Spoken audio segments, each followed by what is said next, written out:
En aparté, pour un modèle économique renouvelé au service d'un modèle social. Épisode 5 avec Thierry Repentin, maire de Chambéry. Je pense que c'est une initiative qui, à la fois, est intéressante, nécessaire et urgente, parce qu'on fait face aujourd'hui à une triple crise du logement.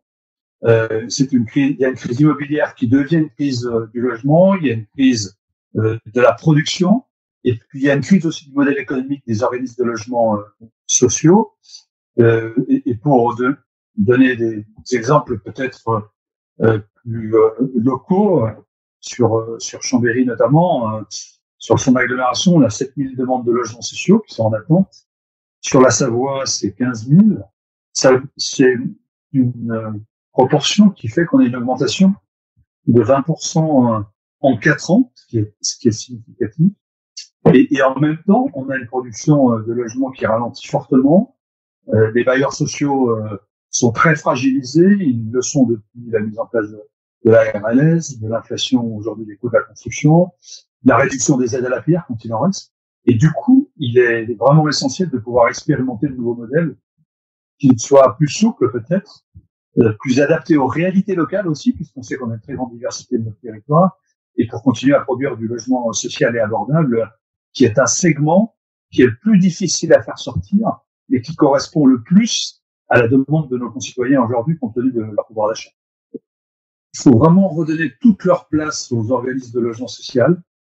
Ce sont vraiment des acteurs locaux qui connaissent bien leur territoire. C'est des acteurs publics ancrés territorialement parlant. Ils savent innover. Ils lui ont montré tout au long de la vie du mouvement HLM. Et puis, ils ont l'intérêt de porter des projets sur le long terme, ce qui n'est pas le cas de tous les constructeurs de logements. Du coup, il faut vraiment qu'on garde une capacité de maître d'ouvrage, conserver des compétences en interne aux organismes, ne pas être cantonné, comme c'est parfois le cas sur certains territoires, au rôle d'acheteur en vendant l'état d'achèvement. C'est d'autant plus important que les opérations aujourd'hui deviennent de plus en plus complexes. Elles nécessitent une coopération renforcée avec les collectivités locales. Ça, c'est le premier message. Le deuxième, c'est la nécessité de faire confiance aussi au territoire. Les solutions, elles peuvent pas être uniformes.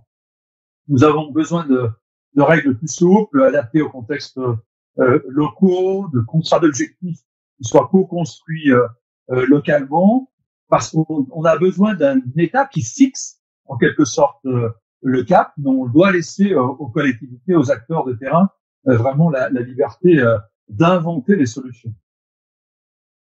Ces 3 axes sont très pertinents parce qu'ils répondent finalement à 3 enjeux majeurs. Redonner de la marge aux bailleurs, marge de manœuvre, notamment pour intervenir en maîtrise d'ouvrage direct. Développer une offre qui soit réellement abordable en lien avec les capacités financières des ménages. Et puis la troisième, c'est favoriser évidemment la densification et la mixité fonctionnelle en s'inscrivant dans une logique de faire la ville sur la ville. La VFA inversée, par exemple, moi je veux dire déjà que la VFA inversée, elle a toujours existé, mais qu'on a mis en application dans notre pays la VFA traditionnelle, hein, où c'est un producteur privé qui vend une partie du patrimoine qu'il construit à des organismes de logements sociaux, alors même qu'elle était faite aussi pour que des constructeurs de logements sociaux puissent vendre à des partenaires privés.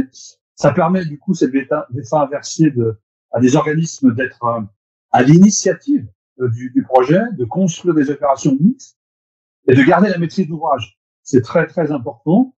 Dans le contexte actuel, il n'est plus malheureusement souvent possible de monter des opérations en 100% locatif social. L'équilibre économique ne le permet plus compte tenu de l'évaporation des aides de l'État et des fonctions qui sont faites sur les organismes HLM. Et moi, je veux dire que comme président SEM local, Cristal Habitat, on est par exemple en train de faire une opération sur une commune proche de Chambéry, au Bourget-du-Lac, 120 logements. Eh bien, on intègre une pension de famille, du locatif social, du BRS et de l'accession libre. Donc, on a 4 types de produits qui permet à ce qu'une opération comme celle-ci puisse s'équilibrer. Elle aurait été impossible sans cette capacité, en quelque sorte, à mixer les produits. Et du coup, la VFA inversée, on le voit bien dans ce cas de figure, est très intéressant.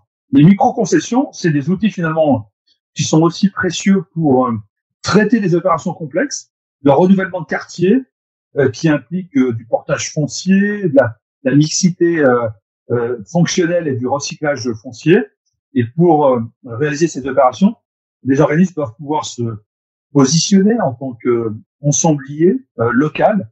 Ça implique évidemment une diversité d'interventions, en particulier la possibilité d'agir comme un aménageur avec les outils qui vont avec.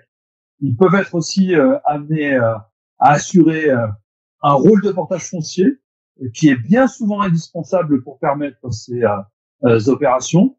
Et le mode concessif, il permet finalement de sécuriser l'ensemble des partenaires, dont la collectivité, de la réussite du projet et de ses conditions. Enfin, la transformation d'usage, c'est aujourd'hui un levier qui est incontournable pour adapter l'existant, notamment en cœur de ville, mais pas que, et produire rapidement du logement où c'est possible. Moi, je voudrais faire part aussi d'une expérience, je pense, qui nécessiterait peut-être de voir si elle peut pas se faire sur un champ beaucoup plus large au niveau de l'État. C'est recomposer l'existant, parce que là, on parle du neuf, mais on peut faire du neuf à partir de l'existant. Avec Cristal Habitat, par exemple, on est engagé dans une opération où on transforme 75 logements plutôt grands, T4, T5, qui vont se traduire par la création de 147 logements après restructuration, plutôt sur du T2 et du T3. C'est une démarche qui est de concertation innovante avec l'État pour aboutir à la mise en œuvre d'une refonte des loyers, c'est très important, qui est associée à la démarche de restructuration typologique. Et c'est une première en ce qui nous concerne, qui permet à la fois finalement d'inscrire des ensembles résidentiels qui ne sont pas éligibles au dispositif de fin de vie parce que ils sont pas suffisamment dégradés d'un point de vue énergétique, donc ils sont pas éligibles au dispositif de fin de vie. Et ça permet aussi d'intégrer des évolutions de la demande et des besoins en matière de logement par la restructuration typologique d'ensemble des années 70 qui ne correspondent plus forcément à ce qui est demandé aujourd'hui sur les marchés qui sont en tension. Et puis, ça permet, je pense, d'introduire plus de mixité sociale dans les quartiers prioritaires avec cette refonte des loyers, notamment au titre de la politique de la ville, avec une offre qui est plus encline à répondre aux besoins des logements des actifs. Et puis, finalement, de préserver l'équilibre économique de l'organisme, lui permettant de renforcer finalement ses capacités d'investissement futures. Voilà. Une expérimentation, je pense, qui présente aussi une originalité d'un partenariat nouveau, particulièrement avec les services de l'État. Elle a fait l'objet d'ailleurs d'un consensus au niveau local qui était indispensable d'obtenir pour la mise en œuvre du projet.